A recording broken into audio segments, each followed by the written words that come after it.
Добрососедството на дело на последните средби со челници од ЕУ, од Бугарија сладкоречивост и декларативна поддршка за европскиот пат на Западен Балкан, во предлог извештајот за Македонија купишта амандмани.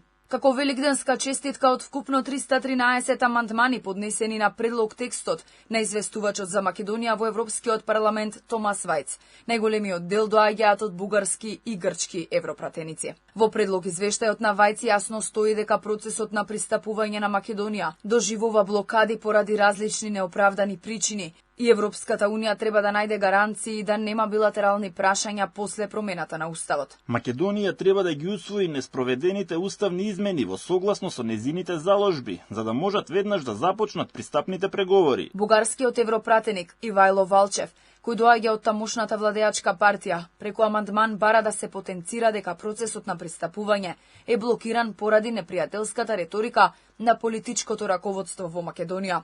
Тој во делот поднесените амандмани како аргумент го користи и гласањето во Обединетите нации.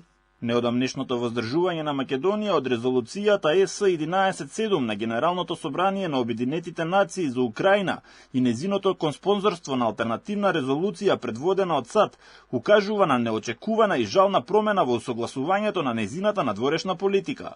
Валчев во останатите амандмани наведува дека Македонија мора да ги стави бугарите во уставот и дури после тоа да ја одржи втората меѓувладина конференција, а подсетува и дека се потребни суштински реформи во економија, владењето на правото, борбата против криминалот и корупцијата. Грчкиот десничар, европратеникот Емануел Фрагос, пак со своја мака, во првиот амандман наведува дека подолу во предлозите ќе го користи името Скопје. Забележува и дека зборовите Македонија, македонски и нивните деривати се дел од грчката историја и немаат никаква врска со нас. Скопје нема ниту преземено, ниту еден од потребните чекори за да се приклучи на Европската Унија и да се усогласи со европските надворешни политики, да се повика на итен прекин на преговори за пристапување.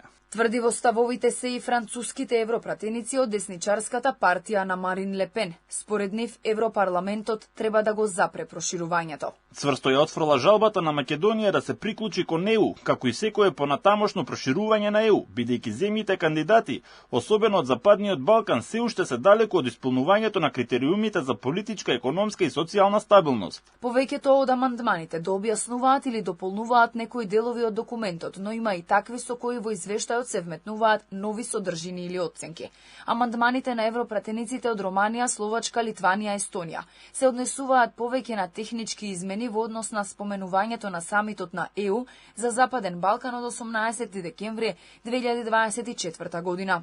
Додека европратеници од Холандија бараат да се додаде нова алинеја која би гласела: имајќи го предвид постојаното признавање на македонскиот јазик и идентитет од страна на Европската Унија.